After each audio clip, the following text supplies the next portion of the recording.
Hi అండి. నేను ఏదన్నా వెజిటేబుల్ అలా తెచ్చుకోవడానికి వెళ్ళాలంటే నడుచుకుంటూ వెళ్ళాలి. లేదంటే గాన ఆటో పట్టుకొని వెళ్ళాలనమాట. ఎందుకంటే మా ఇంట్లో ఉండేది ఒకటే స్కూటీ కదా! అదేమో మా వారు ఆఫీస్‌కి తీసుకెళ్తుంటారు. నాకేమో చాలా ఇబ్బందిగా ఉంది అనేసంటే మా ఆయన సర్లే ఇంక నీకు యూజ్ అయితుంది, నాకు యూజ్ అయితుందనేసి ఇంక సైకిల్ తీసుకుందాం అనేసి మార్కెట్‌కైతే వచ్చాము. ఇంకా మా ఆయన అక్కడ అన్నీ బేరమాడుతా ఉంటే మా పిల్లలు ఇది నాకు కావాలా, ఇది నాకు కావాలా అనేసి ఇద్దరైతే సెలెక్షన్ చేసుకుంటున్నారు. సైకిల్ చూసారా గోడలకి ఎలా పెట్టారో. ఇంకా చాలా ఉన్నాయి పదండి గోడంలో ఉన్నాయంటే సరే అని పైకెళ్ళామండి. ఈ స్టెప్స్ చూసారా జారబండలాగా ఎలాగున్నాయో.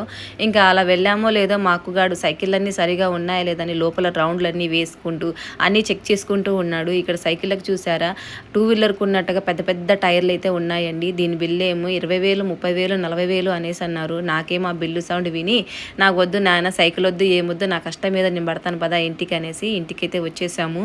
మీలో ఎంతమందికి సైకిల్ తొక్కడం వచ్చో కామెంట్ చేయండి. By by.